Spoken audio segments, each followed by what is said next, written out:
My name is Dr. Denver Fowler. I serve as the Associate Dean for the Graduate and Undergraduate Studies here at CSU Bakersfield. And it is my distinct honor and privilege to welcome all of you to the new graduate student orientation for spring 2024. We know you have a lot of choices when it comes to where you attend graduate school, and we're so happy you chose us. And throughout this presentation, you're going to see many of the reasons why we hope you did choose us, as well as share many resources that are available to all of you on campus. So again, welcome and congratulations. You're joining an elite group, all right? Only 13.1% of the U.S. population hold a master's degree, professional degree, or a doctoral degree. Less than 2% of the U.S. population hold a doctoral degree. And I say that for those of you that are joining our EDD program. Now, the national attrition rates can be alarming. 50% of all master's students and 50 to 70% of all doctoral students. But I only note them to note a positive, and that is we won't let that happen to you here at CSUB. You are going to find that we're here to support you and ensure you make it to the finish line. And you will also find that we're very student focused and we always do what is best for students. As I shared earlier, we have a lot of resources available to you on campus. You're at the new student orientation, so check that off your list. We offer professional development workshops through the Graduate Student Center. We have numerous events that take place. The Graduate Student Lab and Lounge. As you can see there on the right, you see two of our graduate students working in our lab and lounge. It's been recently updated, and you can use the computers in there, the printers, and we also have poster printers. We also have the newly renovated conference room you see on the bottom there in the center, and you can rent that out for free. Sign it out is what I should say, reserve it, and you can use that as a graduate student. In fact, this past semester, we had numerous graduate students use that space just to collaborate and work together. There are several fellowships and awards available to you on our campus. And I just noted a few there, the Equity Fellowship, there's $20,000 available, the Faculty Diversification Fellowship Program.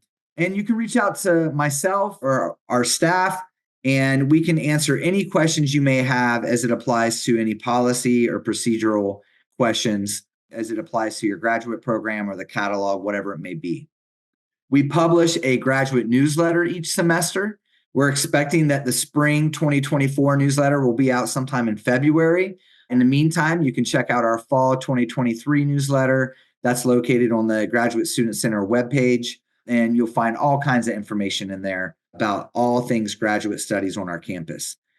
We have Dell laptops available for checkout. Last but not least, we have several mentoring programs. There's student-faculty mentor collaboration initiatives. And one of those is our Runner Alum Mentor Program, also known as RAMP.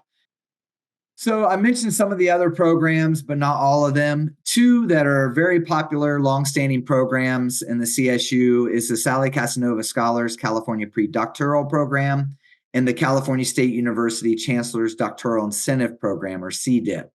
The Sally is designed to increase diversity within the pool of university faculty by supporting the doctoral aspirations of students in the CSU. Travel funds, development funds, and summer research opportunities enable our graduate students or aspiring graduate students or doctoral students to explore and prepare to succeed in doctoral programs in their chosen field of study. The current due date for this year's round is February 10th, 2024. If you are interested in that program, please reach out to me directly and we can meet and discuss that more in depth. The other program is the California State University CDIP program. And this is a forgivable loan program which aims to increase the number of promising doctoral students applying for future CSU instructional faculty positions. In addition to a forgivable loan, the program offers mentorship by CSU faculty as well as mini grants, travel funds to support collaborative teaching, research, and service. The application period for this CDIP program is also February 10th. However, we may be moving that back a little bit based on some information we received today. But again, if you're interested in either of those programs, please reach out to our office directly and we can meet. And you can see there on the left, Kenna, Brandon, Rudy, Kyle, and America are all former CSUB students that have either participated and the CDIP program or the Sally Casanova. I mentioned the Runner Alumni Mentor Program, or RAMP. And what this does is it pairs juniors, seniors, and graduate students with a CSUB alum professional for an academic year of career preparation coaching. So if you're interested in that program, reach out to our office. It's a great way to get maybe an internship or your feet wet at a business that's aligned with your discipline locally, and build those networks and help you hit the ground running upon graduation. So the Division of Graduate Programs, we want you to connect with us. We're in the Graduate Student Center over in the Numenor building. We do have a GSC website, and we're always celebrating all the wonderful things our graduate students are doing. So don't be humble. If there's something that you accomplished you think is worth sharing, we want to share it on all of our social media. And so please share that with our office, and we'll be sure to get that out. We are located, I like to say, over behind the water tower on campus. So there's a big blue water tower that says CSUB on it. And directly behind that is our building, the Numenor. So what is our mission? So the Division of Graduate Programs at CSUB prepares students with discipline-specific intellectual skills for employment or continuing education. Graduate Division provides all students numerous opportunities to achieve academic excellence, explore diverse ideas, develop a passion for higher learning, and engage with graduate faculty and the greater community. Our goals are to provide campus-wide leadership in graduate student affairs and academic policies, develop and sustain a graduate culture with a sense of purpose, direction, and cohesiveness, ensure that all graduate programs are current and meet high-quality standards and demonstrate student learning, and lastly, build an inclusive community of scholars dedicated to the quest for new knowledge and higher learning, both within and outside of the classroom. Who we are in a snapshot: 20 plus graduate programs, over 2,000 current graduate students, over 12,000 graduate alum, over 19 credential programs, over 6 professional certificates, and over 3 academic certificates. And I will say we are growing. We currently have about 8 new programs, certificates, or credentials in progress, and namely our second doctoral program for nurse practitioner. And we're hoping to add that to all of our graduate programs in the very near future. And as you might imagine, as I said, we are so happy you chose us. And we hope it's for all the reasons that folks around the nation are saying that CSUB is the place to be for graduate studies. So you can see some of our more recent rankings. Our Education Master's program named one of the best graduate school programs by Money Magazine, as well as the MBA program. Washington Monthly, number 13 and best bang for the buck, as well as number 26 and overall top master's universities. But the list goes on. As you can see there below we've received numerous awards as it applies to graduate studies here at CSUB, as well as awards for the campus as a whole. And again, the list goes on. So you see there from 2014 to 2019. So before I wrap up my presentation, I think it's important to share what I like to call my 6 tips for success for all of you. And I think this is good for anyone in any program at any level, but perhaps especially for those that are in a graduate program or doctoral program here at CSUB. So my first recommendation is, we're all busy through the lens of andragogy and adult learning. Many of you are balancing much more than just your schoolwork, right? You're working full-time. You may have a family. You have to carve out the time to do the studying, to do the writing, and essentially to do the work. And it's not always easy. I can tell you that by the time I started my graduate program, my master's program, and then later my doctoral program, I was already married with children and I was working full time, and it can be hard, but you have to find that time to carve out to do the work, essentially. I do want to share, we started writing hours a few semesters ago. So we do have a space on campus with time blocked out. It's a quiet place for you to collaborate with other graduate students and work on your schoolwork, right? Whatever it may be. And you can learn more about that on our events and workshops page as far as location and the exact times. Also, find your study area. right? So maybe it's the CSUB library, maybe it's over in the Graduate Student Center, maybe it's at a coffee shop, maybe it's at home, et cetera. If you're like me, I had to change it up. It wasn't just one place, right? So I like to share this story. When I was writing my dissertation, my wife used to drop me off after church at the coffee shop. So I had no car. I had no way of leaving. And I would sit and write all day long. And I would only take restroom breaks and coffee breaks. I'm more of a binge writer. Some of you maybe I need to wake up in the morning, write for an hour, revisit it the next morning, write for an hour. But whatever works for you, whatever location works for you, you need to find out what works for you. And once you do, you utilize that to be successful in your programs. I also always like to share with new graduate students, be organized from the beginning. So I like to share, you get a flash drive that you're only going to put your graduate program items on and keep them very organized in a folder. So, a folder for each class as you go through it, and make sure you back it up on a desktop somewhere, maybe the laptop you rent out from the Graduate Student Center, whatever it may be, back that information up, but also keep it organized. I promise you, long after you complete your graduate program, you're going to want to go back and maybe reference some of that stuff, or you want to go back and reference it when you're in a course a little further down the line. Go back and maybe reference something that you need from earlier courses. The more organized you are, the easier that's going to be. Seek help. There's so many resources on our campus, not just at the Graduate Student Center, but across the university as a whole. If you feel like you're struggling, you're falling behind, let's figure out how we can help you. Don't wait and never ask for help or seek out those resources. We have so many resources on campus that we can help you. So as soon as you feel like you're struggling, you need to talk to somebody. Let's get you to the right place. Let's get you those resources. Again, we want to see you make it to the finish line. Work-life balance. I can't overstate this enough. It's important to take care of yourself. And it's hard when you're working full-time and you may have children, whatever it may be, a spouse, and you're balancing that with a full-time graduate program. Make sure you carve out the time to either take walks, go exercise, read a book for leisure, not just for your graduate program, whatever it may be for you. You really do need to recharge the batteries every once in a while. I think we all do. And it's so important to maintain that work-life balance as you go through your graduate program. I talk to a lot of graduate students, and the ones that tend to be struggling are the ones that are lousy at managing that work-life balance, meaning they're just so depleted. They're not managing a good work-life balance. I know it's easier said than done. All right. I'm still working on it today. And then last but not least, remember your why.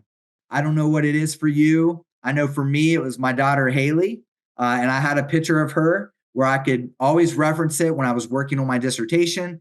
And I just had to, that was my stark reminder of why I wanted to get my doctoral degree. So whatever it is for you, keep it around, revisit it, and remember that what your why was when you started the program. All right. I want to thank you again. Congratulate all of you for making it this far. We're going to go into our presentations by the respective individuals. We have numerous guests here from campus resource departments. But before we get into that, I want to introduce Tiffany James, our ASI graduate director. Hello, everyone. I'm Tiffany James. Welcome to Spring 24. I think it crept up on us, if you ask me, but we're here. So welcome, everyone. I am ASI's graduate student director. I am a part of the Associate Student League, which is our student government on campus. We are your voice, and I am your voice as the graduate director. We tackle many issues, many events. We put together different things, and we have a lot of opportunities for individuals to get involved on campus through ASI. One of the things that we do with the graduate program is we have our graduate social. With that graduate social, I am a part of putting that together. I want to make sure that you all know that social is for you, those interested or wanting to ask questions about the graduate school and, just find out where they are going to be in the future.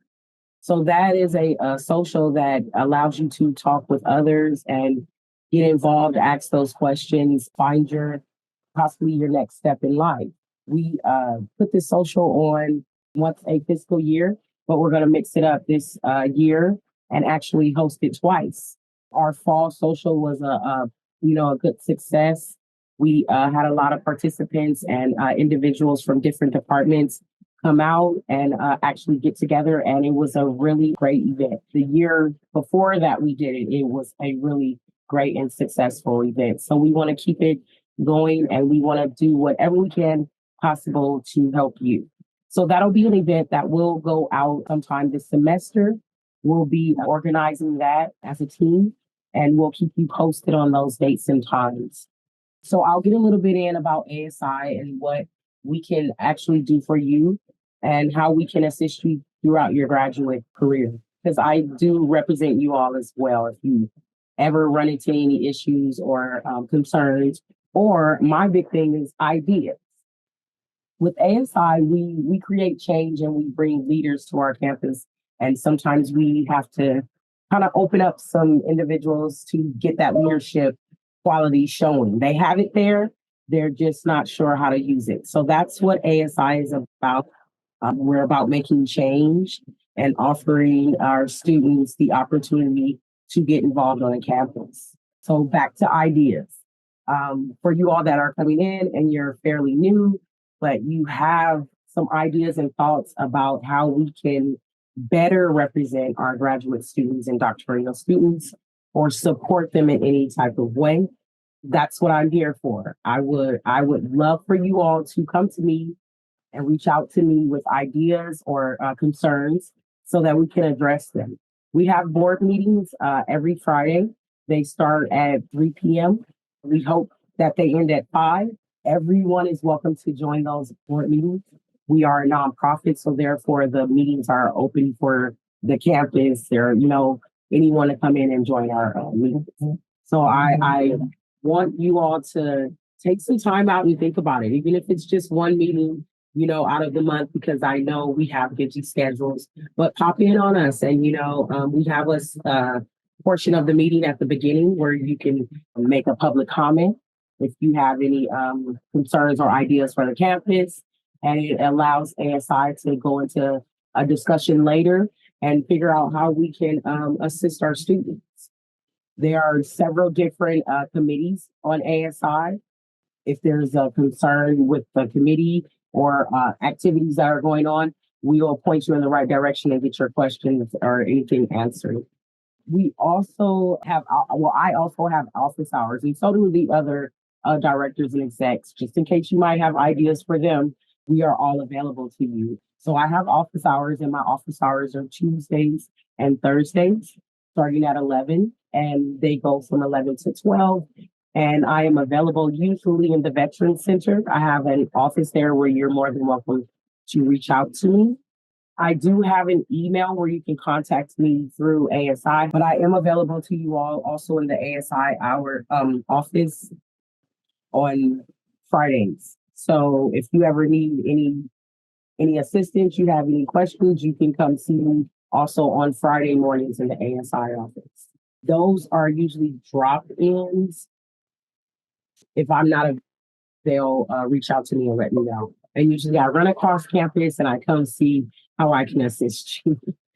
And if you have any questions or concerns, that's what I'm here for. ASI is a program that is advocate for students. So that's what we're here for. I don't have a big speech, but I want you all to know that you are very welcome to come see me at any time. And welcome. Thank you so much, Tiffany. Yes, and Tiffany's great. And I will say, I've been on a lot of campuses. Our ASI is very organized.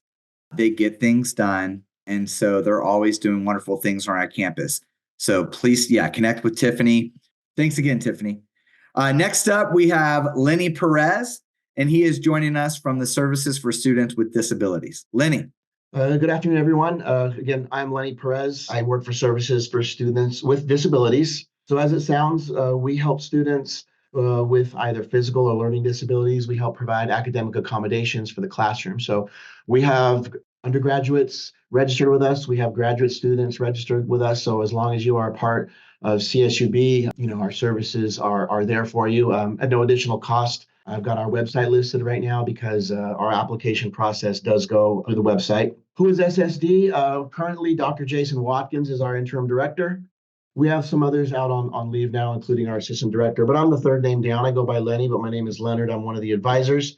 Tiana Keith is our learning disability specialist. Now, she does conduct assessments for learning disability. So that's one of the services we offer. Not many CSUs offer that, but we have the privilege of having Tiana Keith, who's got a lot of experience in the K through 12 area, and she's done a lot of learning disability testing. And so we do not provide a diagnosis.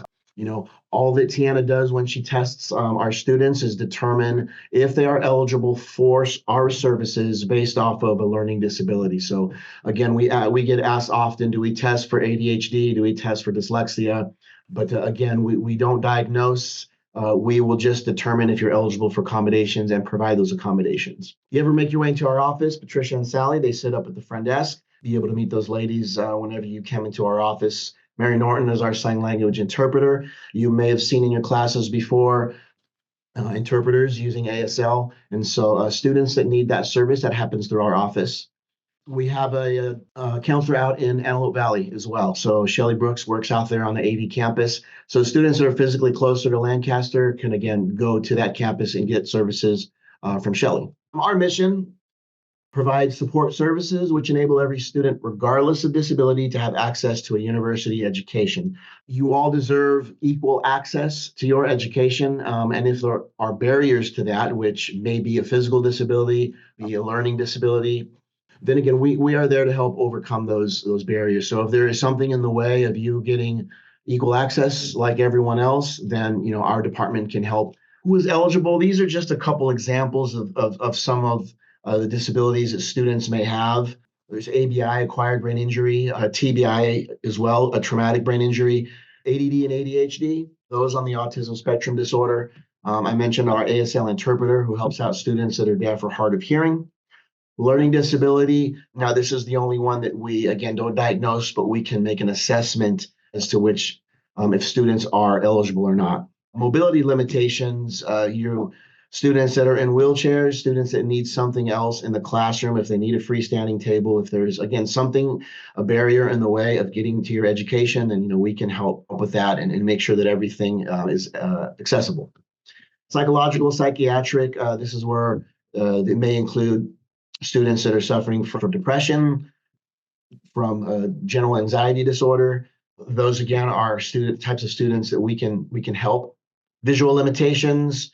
And then temporary disabilities. If you're injured somehow, you have your writing arm in a sling, or you are using crutches or a wheelchair for a temporary amount of time, you can still register with us as well. If you need accommodations for several months while you recover from whatever may have happened, injury, surgery. Again, if there's something in the way, even if it's temporary, even if it was something that's not going to be there forever, we can still help out. Same application process. Types of services we have. I mentioned the learning disability assessment.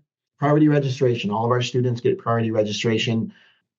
Extended time on exams is a common one. We also call this out-of-class testing. So students, again, that may need that extra time, that are also adversely affected by a classroom environment. I believe graduate courses may be a little smaller than some of the undergrad courses. But any in-person exams that students have, we have a testing room that you can come into, take your exams in a virtually distraction-free environment. You'll be in a cubicle, our proctor will be in there, maybe another student or two will be in there, maybe it just be you and the proctor, but that's one of the services. Note takers, for some reason, if students need help with note taking, whether it be something physical or something cognitive where, they do need help with notes, we can provide that. The recording of lectures, we can check out devices to record the audio of an in-person lecture, or students can use their own devices. Now, I know in some classes, instructors allow you to record. You don't necessarily need our office to tell you that. But there are some classes where the professor, will not permit recording and does not want recording. But in the cases of our students, they are allowed to record. If additional document needs to be signed, if the professor requests that the student sign something that says, you will not use these materials and pass that on and so forth, we can take care of that too, just to make sure the integrity of the recordings are kept. ASL interpreter, I mentioned that. That's American Sign Language. Adaptive computer equipment. If students need access to certain programs, there's something called Zoom Text for visually impaired to enlarge the screen. There are screen readers. There are speech to text programs that we don't provide the programs for students personally, but we do provide the access to those. So whether it be in our office or in the library, we can make sure that if you are eligible for some of these computer equipment, the adaptive software, then we can, again, if you're eligible, we can make sure that you have access to those here on campus. Alternate media is what we called e-text. A long time ago, it used to be called books on tape, where you get to listen to your books. For us, alternate media, e-text means that I can get your books in electronic format. So we see that more and more now about being able to download the books and listen to them. But if not, if this isn't an accommodation a student is eligible for, then I will find those books in electronic form and provide them to you in either a PDF or a Microsoft Word document. And that is to be used with a screen reader.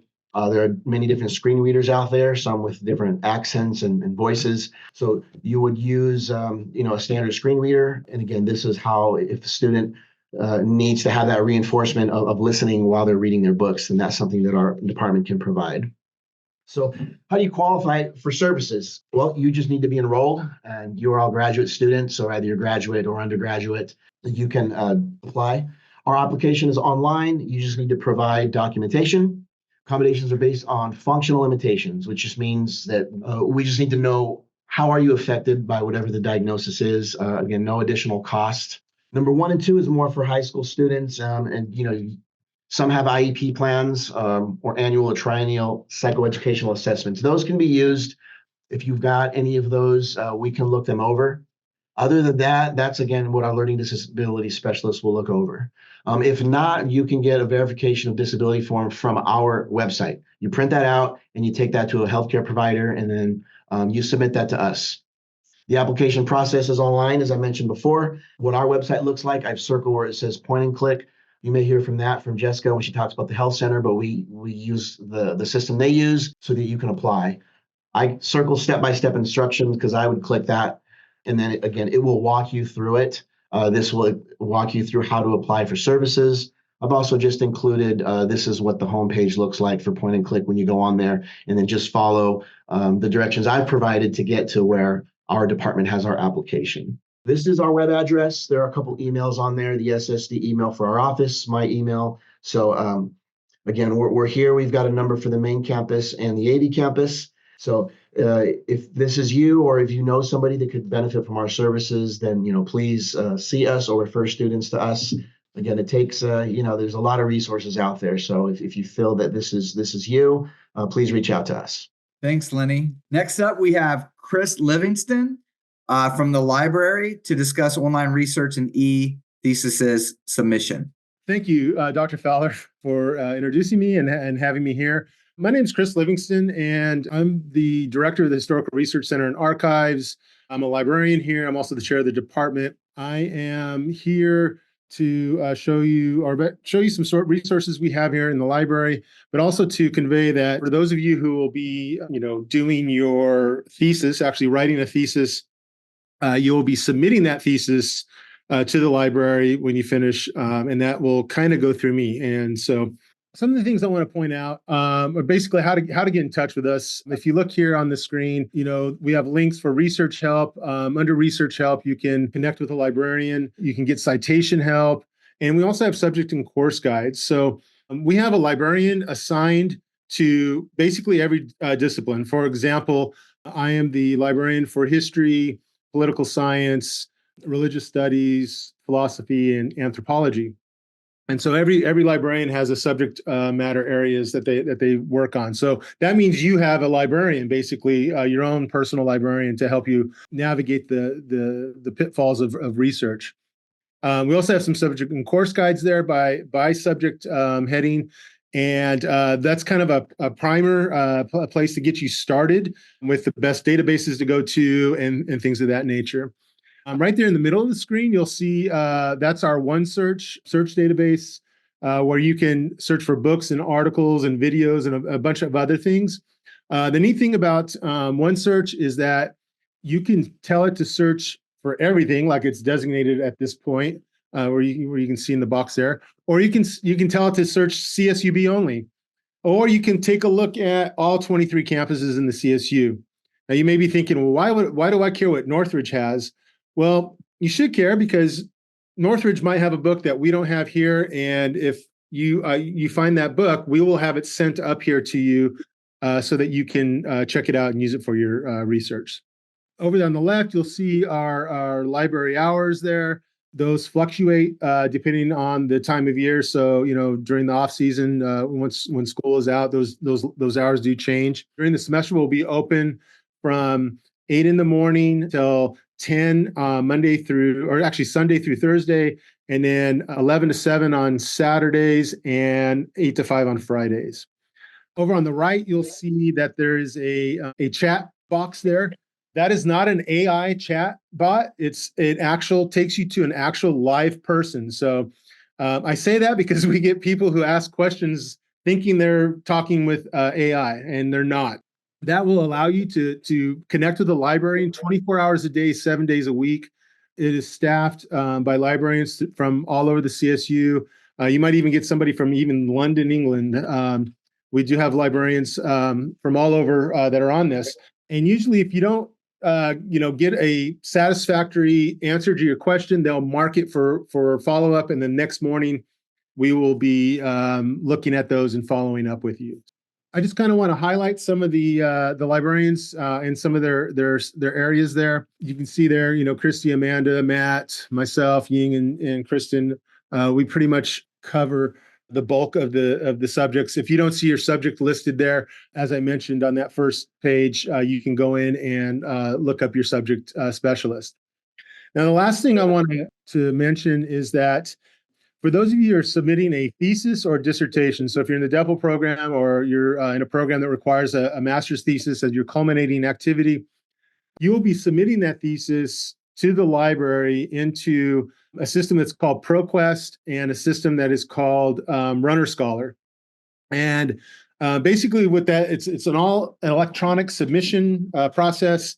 And that will put your work into two different databases that will make your work available from around the world. And we've had companies contact us to get in contact with students because they've come across their theses in these two systems. So I think that's really an exciting way to get you out in the world once you've finish all of this hard work that you're going to be doing. Once you get to that point, you're a little bit away from that point where you're going to submit. But once you get to that point, you'll basically go back to your to the library homepage, go into the subject guide for the electronic thesis submission. There's all sorts of information about how to do that. But in the bottom line is just reach out and contact me. You can find me on the website. There's my email right there in the middle. If you have any questions about that, if you have any questions at all about the library, the services we offer, how to access those services, feel free to reach out to me through email, come into the library and ask for me, give me a call. And with that, I will turn it back over. Thank you very much, Chris. And yes, I often tell students, I'm glad you shared that example, that your thesis and your dissertation sometimes can be your calling card for a big job or opportunities. So thanks again, Chris. I want to introduce next up is Jorge Villatoro, who will be representing equity, inclusion, and compliance, as well as Gerardo Bobadilla, who will be representing OVW project director and the campus advocate. Thank you, Dr. Fowler. As Dr. Fowler mentioned, my name is Jorge Villatoro. I'm the the Assistant Director for Equity, Inclusion, and Compliance here at CSUB. Now let Gerardo introduce himself. Hello, everybody. Thank you for having me. My name is Gerardo Bobadilla. I am the Interim Campus Advocate and OVW Project Specialist. And one of the things that I'd love to share with you guys, both Gerardo and I are proud graduates of the MPA program here at CSUB. So you guys are starting your journey in your graduate degrees or your credential programs, and I hope you guys have an amazing experience, and you guys deserve to be here. You've earned your place in these programs, and I have no doubt each of you will succeed. So Gerardo and I will share some of the resources from our office when it comes to specific to Title IX and Campus Advocate. To introduce our department a little bit, our mission is to promote a shared responsibility to create a harmonious community on campus. we lead these efforts through collaboration, education, and advocacy. This isn't a one-man, a team, or a couple people's jobs. It's a shared trust. It's a shared responsibility with our entire community and the entire campus. So we depend on our students, our faculty, and staff to help us maintain and increase the inclusivity here at CSUB and continue to make it a welcoming place.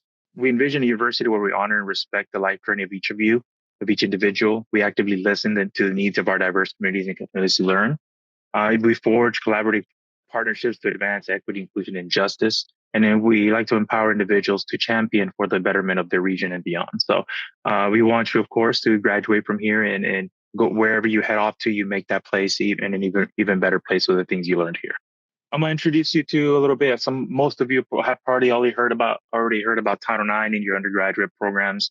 And it's just a reminder, Title IX is a federal law that prohibits the discrimination on the basis of sex on campuses, on universities that receive federal funding. It includes protection against sex-based harassment, protection against sexual misconduct, which includes sexual harassment, domestic violence, dating violence, sexual assault, stalking, and sexual exploitation. Protection and accommodations for pregnant and parenting students, and gender equity in athletics. Yeah, that's what the basis of Title IX is. Sometime this week, you'll be receiving an email about the training related to that. So we'll go over that. When it comes to reporting sexual misconduct, whether you witness anything, you experience anything yourself, or someone tells you about a situation or something they've encountered, we hope you report it to us. We encourage you to report things to us. You might receive or hear something where you're not sure, but you feel maybe it should be brought to the attention of campus authorities. What I want you to walk away with from our office is one of the main contact here on campus in charge of Title IX compliance here at CSUB is Marcus Brown. Marcus Brown serves as our Title IX coordinator here at CSUB, and I serve as the deputy Title IX coordinator as well as number 2. So if you hear of anything like this, or you needed an office to talk to about these issues, or you encounter anything, we're more than available to hear you out.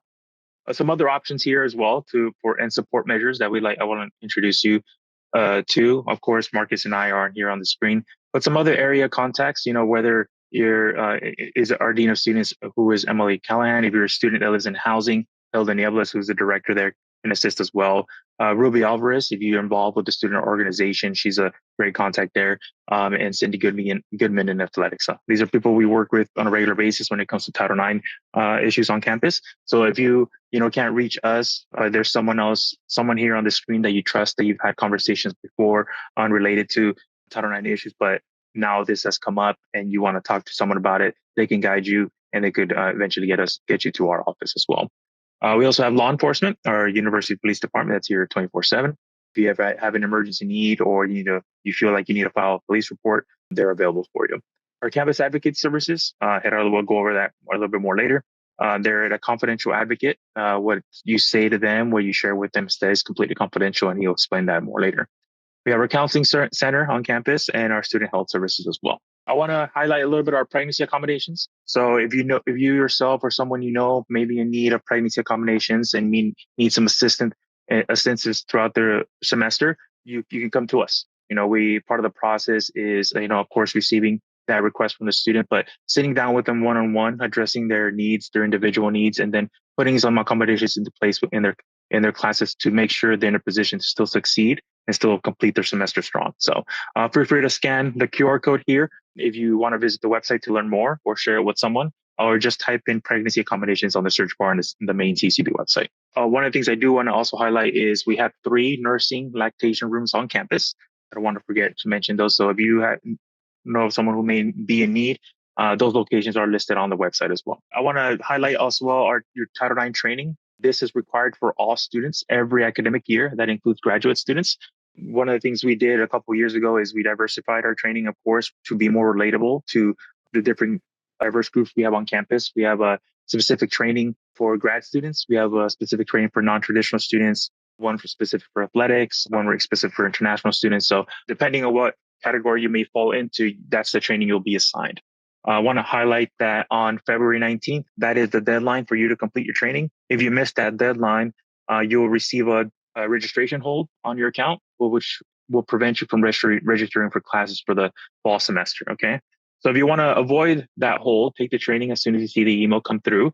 You can type in Title IX training in the CSUB search bar, and that website should pop right up with the link in it, and you could knock it out of the way maybe this week. Our email at the bottom regarding anything regarding Title IX training is t9training@csub.edu.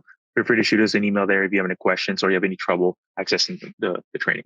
I want to highlight some gender equity resources as well. The availability of pads and tampons on campus locations, single user neutral restrooms as well, and how to use your pronouns and preferred names and change them on your MyCSUB so they can pop up on your class rosters and your professors know if you have a preferred name or preferred pronoun. Use that QR code to follow that website.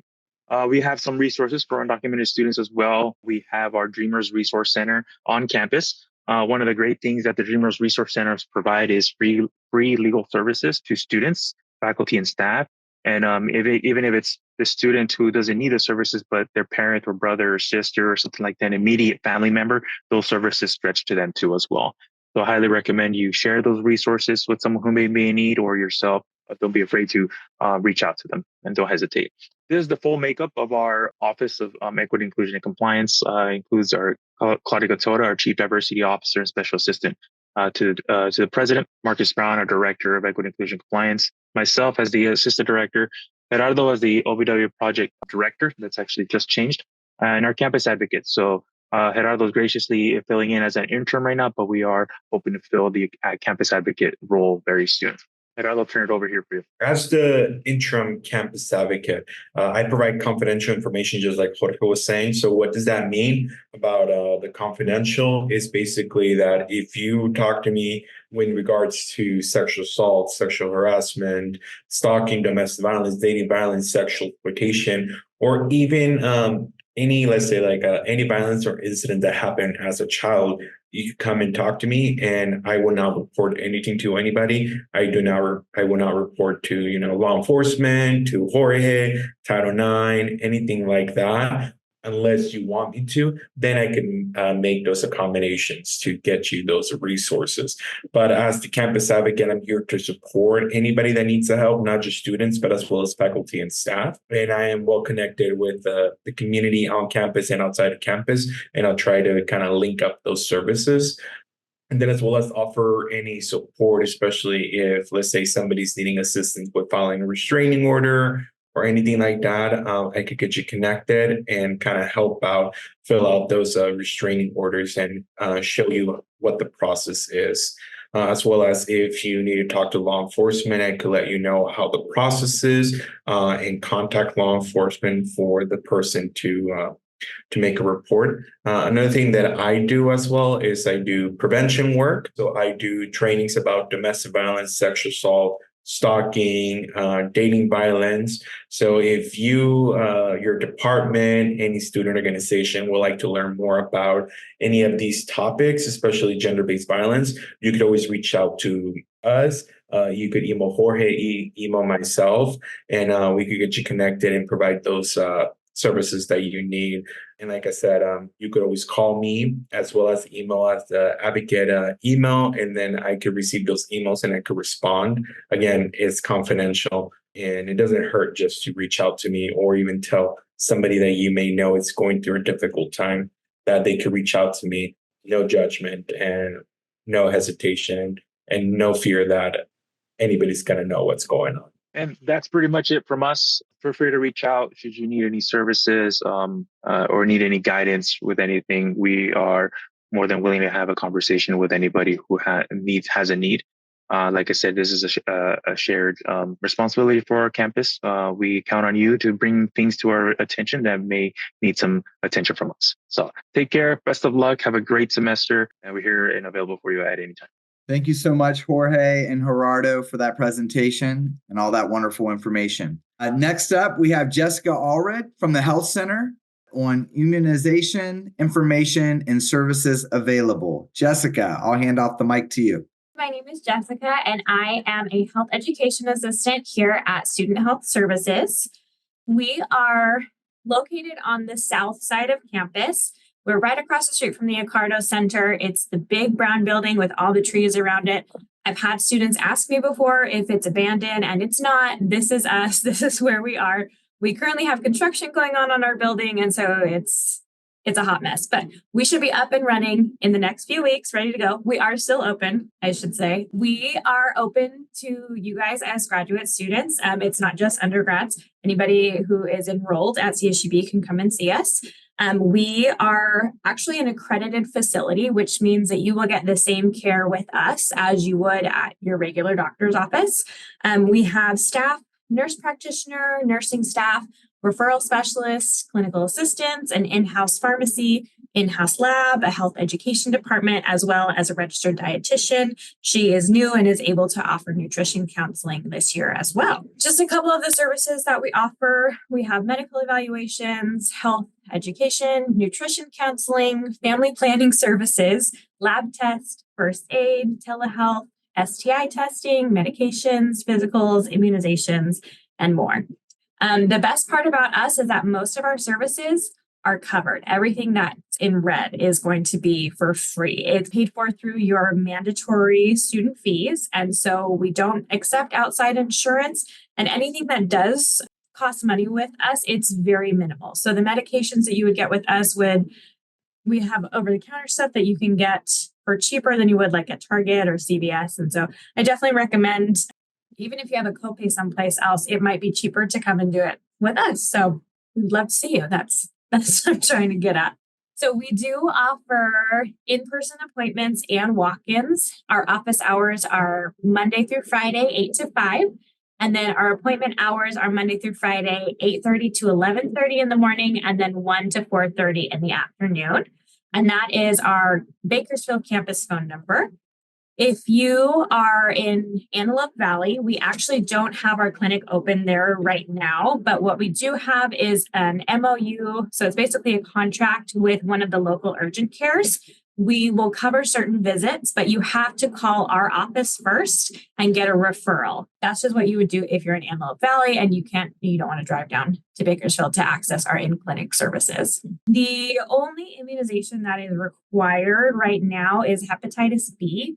And that is for students who are 18 and younger. I'm not sure if that applies to anybody here, but if it does, we have all the information again on our website. You can upload them to health.csub.edu.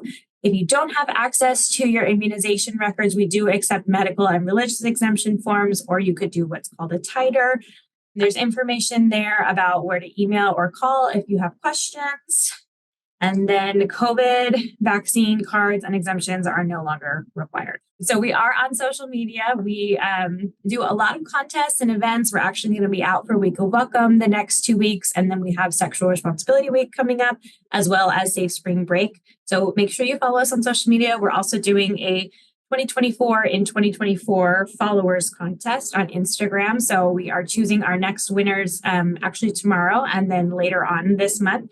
Please follow us. And then our website, I mentioned a few times, it's down at the bottom, csub.edu/health center. That's it. Thank you. Awesome. Thank you, Jessica. Next up, we have Diane Allford from the Career Education and Community Engagement. So welcome. Again, my name is Diane Allford. I am a career counselor at the Center for Career Education and Community Engagement. We often go by the acronym CC. So if someone says talk to CC, know that is the Career Center on campus.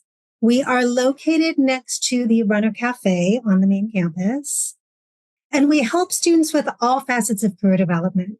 So we offer individual career counseling, both in individual sessions and group sessions, where we can help you with resume development or reviewing your resume, interview preparation and practice, job search strategies, career options and exploration, and grad school exploration application you've already successfully mastered. So congrats on that. We also connect students with employers. So we offer career fairs throughout the semester where employers will come on campus to tell you about the opportunities that they have available. We have employer information sessions, and those can be either virtually or in person. And some of our employers will come on campus to do on-campus interviewing as well. And then we provide access to jobs, internship, and community volunteer opportunities, mainly through our handshake system. Our career counseling appointments, we have both walk-ins, which are in person on the Bakersfield campus. They're quick 20-minute advising, First come, first serve. You don't need an appointment. You can see the days and the times that they are available here, and those will begin the week of February 5th. They occur every week. Occasionally, if we have an event going on, they may not occur, so you're welcome to call our office first just to make sure that they're going on for that day, but 95% of the time they are. You can also schedule an appointment. So that is a longer appointment. It's 45 minutes in length. We offer both in-person or virtual options for that. You will schedule it in the handshake system, and those are unlimited while you're a student. And then we still offer 2 free as an alumni, but we really want you to use our services now while it's included in your fee. So again, while you're here as a student, please take advantage of it because they are unlimited to you at this time. For AV students, you can make an appointment with the virtual option and meet with us over Zoom at any time. We also do visit the campus at least once per semester. So you can check with the front desk on the AV campus and they can give you more information about when that will occur and how you can sign up for that. We have several group workshops and a variety of career development topics. You can see this is our schedule for spring 2024. So anything in the white circle is a workshop that we will have. Again, it is open for all students and alumni. We'll be offering it in hybrid format. So we will be doing it in person on the CSUB campus, but it will also be Zoomed live. And we will also record it so that you can go back and watch it later if you are unable to attend. And the registration and additional details, again, will be available through Handshake. These are the 2 career fairs that we have for the spring. Very soon, February 1st, is our volunteer fair. We will have nonprofit agencies within the community who are looking for assistance, for volunteer assistance. So if that's something you're interested in, it will be February 1st from 12 to 2 on the Bakersfield Student Union patio. Our Career Expo, our Spring Expo, is usually our largest of the year. Last year, we had over 100 employers. We expect similar numbers this time. So these are employers that are coming on campus because they want to talk to CSUB students about the opportunities that they have. It will be March 7th, 11 to 3 in the Student Rec Center. You can go on our handshake system to get more information about the employers that will be there. And I encourage you, even if you're not looking for a position currently, it's a great opportunity to kind of explore what the opportunities are out there and get to know the recruiters and let them get to know you a little bit. I encourage you to visit our website. It is csub.edu/CC, CECE, or you can just type Career Center in the search bar. We have a variety of resources available for you there, including several resume samples that you are welcome to download and use as a template if you are creating or updating your resume. And I've mentioned Handshake several times. That is our main system that we do use. So you have an account. You can sign into it by going to csub.joinhandshake.com or from the CC website. You will use your My CSUB credentials to log in. And that is where you will find any job that comes into campus from employers, both on and off campus, goes into that system. So you are able to search for jobs, internship, volunteer opportunities, both on and off campus. On the events tab, you are able to see the upcoming career events, both the CC events and other employers that are coming on campus. And you are able to make an appointment to meet with a career counselor by clicking on the Career Center tab, and it'll say make an appointment, and you'll be able to select the date, the time, and whether you want it in person or via Zoom. So with that, thank you. I encourage you to please use our services. We also have social media at CSUBCC to keep you updated, so you can follow us there as well. Thank you and have a terrific semester. Thanks so much, Diane. Again, just a wealth of information being shared in this orientation. Next up, we have Athena Skapinakis-Wenzel, and she is representing the Alumni Association. My name is Athena, and I work for the Alumni Engagement Department on CSUB's campus. We represent over 64,000 graduates. We're housed in University Advancement, which is the fundraising arm of CSUB. We have 2 full-time staff and a student assistant. And we offer multiple events and programs to keep alumni connected to CSUB, including a student mentoring program. You may have heard Dr. Fowler mention the Runner Alumni Mentor Program earlier. That falls under our purview. This is our 2023-2024 CSUB Alumni Board. Typically, the board contains 16 to 25 members, and you can visit our website if you wanted to get to know our board members a little bit better. Each of our board members is an alum who's committed to staying involved with CSUB, and they help us facilitate some of our events and programming. Also on our website, you can check out some of our incredible alumni stories. Matt Harris, for example, he directed and wrote The Starling. You may have seen it in theaters or on Netflix. I believe it's still up on Netflix. He is also being recognized this year. He is one of our CSUB Alumni Hall of Fame inductees, so we're really excited to recognize him this year, along with 3 other phenomenal alumni. If you haven't done so already and you are a CSUB alum, please stay in touch with us.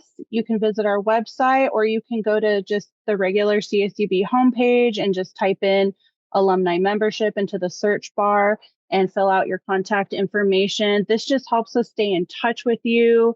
It puts you on our emailing list, so that way we can send you updates about our events or any programming that we have going on. Now, Runner Bridge is a wonderful networking site, and it's for students, alumni, faculty, and staff.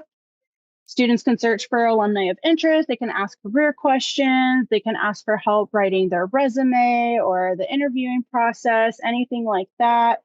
It's just the opportunity for folks to network with each other, similar to LinkedIn, but it's just for the CSUB community, and it's open year-round to everyone. So you can visit runnerbridge.csub.edu. We also have an Alumni Association scholarship program. This might be of particular interest to you. This is a scholarship program that goes towards graduate students who are alums at CSUB. So the eligibility criteria is going to be that you have to be a graduate or credential student. You have to be a CSUB graduate. I am really proud of this scholarship endowment. It's always wonderful to be able to gift this to our students and help our students reach their dreams. So I highly recommend checking out this scholarship endowment. You can visit the Roadrunner Scholarship Universe, and if you have trouble finding it, you can just go to the CSUB homepage and just type in Scholarship Universe, and you should be able to find it that way when the opportunity comes up next. So this is our Runner Alumni Mentor Program. It's facilitated through Runner Bridge, our networking platform. So you do have to be a member of the Runner Bridge platform to be able to apply for the Runner Alumni Mentor Program. This program is open to juniors, seniors, and graduate students. And what happens is you just get paired with an alumni professional, and it's a one-on-one mentorship experience. And this mentor is going to help you with resumes, interviews, networking skills, and just career path decisions. The program is about an academic year long. This is a great program. I highly recommend it. It's led our students to a lot of internships, which is great. Back to Hall of Fame, I mentioned it earlier and I talked about Matt Harris. This is one of our fundraising events, and we raise funds for the scholarship endowment that I mentioned earlier. Party in the Park is another event for our alumni, and it's just a chance for them to connect and have a lot of fun on campus while also raising money towards our scholarship endowment. Thank you so much, Athena. And yes, many of you may just be starting graduate school here or your doctoral program at CSUB, but a lot of you may already be alum from your undergraduate degree. So get involved. It's a great way to network, and I think there's many opportunities there Athena highlighted where you can connect and network with others. All right, next up, we have Ruth Miles from the Counseling Center, Services and Group Workshops. One of the things I want to mention is previously, for anyone that is familiar with our campus, previously we were located inside the health center, but we've recently moved to a building on campus called Rivendell. Our building is actually right next to a parking lot, and you can see it says Rivendell. Yes, thank you. You're right. It's right next to the Graduate Student Center. Yes. So we are open Monday through Friday, 8 to 5. It is something that you already pay into as students as part of your student fee. So there's no additional cost. You don't have to use your insurance, any of those kinds of things. It's all private. It's all confidential. Even though we work for the school for Cal State, they do not have access to our records, who sees us, what they talk to us about. It's all private. I put on there our phone number, the 654-3366. That is the best way to make an appointment. You can physically come out as well and stop by and make an appointment with one of the admin supports. But a lot of times it's easiest to call and make an appointment. And I'll get a little more into it with the services. One common thing people ask with that about the appointments is if we have like drop-in hours, and we don't have drop-in hours. I will clarify of some crisis services we have, but in general, we are by appointment. So we do individual mental health counseling. I'll elaborate more on another slide that can be for a lot of different reasons. For more severe mental health concerns are okay to come to us. And then some people come to us for just kind of everyday things that we all deal with. We do crisis assessment, intervention, and referrals. What that means is, so we're not on call in terms of crisis assessment, intervention, that sort of thing. We do have a therapist, one of us, we each take a different day, carves out a slot or two to make sure that if something urgent comes up, something like urgent situation, crisis situation where a student needed to get in ASAP, that we would be able to accommodate that. Or if one of us is available and there's a situation happening, then we would accommodate that. If we are not available, so we don't have anyone that's kind of sitting around for drop-in appointments. So let's say somebody comes and they're in urgent need, we also can offer other crisis resources. So we are contracted with, or we contract a thing called Protocol, and they're licensed therapists who are hotline specifically for our students. And people can access that after hours when we're not here. So after 5 and on the weekend, those kinds of things, but also even when we're here, if they're not available. So like we've had a student walk in where they're saying it's urgent, I need to talk to someone right away. And if we don't have something like that, then we will offer them, if they want to, step in a room and call Protocol and talk to somebody over the phone, then they can do that. Now, if it was a crisis situation where someone was like in danger, then we would handle that differently. Consultation with faculty, staff, parents, administration about how to best assist a student. So we are able to schedule meetings to talk with all of the people that I just mentioned to be able to help different students. Sometimes it's more general concerns, like what do we do when these kinds of issues come up amongst our students or our kids or this or that, and we can talk through that as a consultation. Sometimes it's very specific, like a faculty member might come to us because they're concerned about a student and they want to talk to us about what they can do, resources we have, any suggestions we'd make, and we can do that. We also offer groups and workshops every semester. The topics vary. Usually there's always something on anxiety just because that's such a common topic amongst college students, with there being a lot of stress involved at times.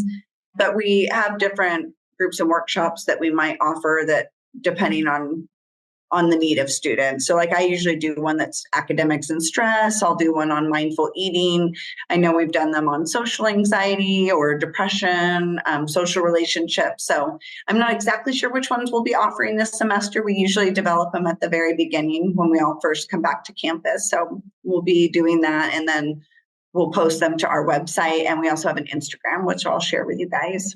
And the outreach, it mentions outreach, that has to do with, we will do sometimes tabling or other kinds of events. We do a yearly mental health awareness event where we have different campus resources and resources from the community and things like that. Everything is confidential. All the things that we do, even our phones, our Zoom, when we do sessions, those kinds of things, it's all encrypted and protected. Same thing with our charting, any kind of notes we document, those kinds of things. Everything is confidential. The only thing by law we have to report is if someone is immediate danger to self or others. So if someone's having thoughts of harming themselves, and we're able to talk it through and get them what they need and be able to make sure that they're safe. That's one thing. But if we're concerned that someone is in immediate danger to harm themselves, then we would need to be able to get them to a hospital to keep them safe. Same thing with danger to others. Gravely disabled is a term used when people can't care for themselves. Current child abuse. So because of college students typically being legal adults, you're able to talk about childhood trauma without that being something we report now. But if there is a current child in danger, we have to report that. Same thing with elder abuse, dependent adult abuse. We can get releases of information from students to talk to people at times that they may need help talking to. Like sometimes I've gotten releases of information to maybe talk to someone in housing to help with some kind of current situation related to their mental health, things like that. This whole thing basically is just going back to that protocol, the emergency line I mentioned. It is our our office number, as you can see, and then you press 2. And our machine will prompt you to do that. But that is our crisis number, is our office number. And then when you get the voicemail, you press 2, and that goes to the crisis hotline. And they will also let us know that you guys contacted so that we can follow up. Basically, this is the idea of reasons people can come to therapy. Like I mentioned, it can be more severe. Someone might come because they do have a lot of trauma, or they deal with severe depression, things like that. Then other people are just coming because, college can be stressful, or family can be stressful. Maybe they're in a relationship and they need to talk something through. And so there's really no wrong reason to come out and talk to us. Sometimes it is more academic. They want help with figuring out what, career stuff, or they want to talk about their time management, procrastination, all those kinds of things. And here are our numbers and information again. So that's our office number, the crisis line. That is, I also put the AD campus counseling number. So we do have, I realize that's the only spot on this I put the AB, and I should have mentioned that we do have a part-time counselor that works for the AB campus, and she's able to see people in person or on Zoom out there. And then sometimes we will also see, the people here will also see AB over Zoom if it's needed. But we just recently were able to hire someone out for AB to replace the person that retired out there. So we're excited. We'll have someone in person out there again. And that's our website. And then that's our Instagram. And I usually try to, on the Instagram, I run that, and Eric runs the webpage. We try to keep it updated with groups, workshops, events, things like that. Thank you so much, Ruth. All right. I want to thank all of you. I want to, again, congratulate all of you on reaching this milestone in your educational journey. And I want to, again, just thank all of the presenters for being here and sharing a wealth of knowledge today at the orientation.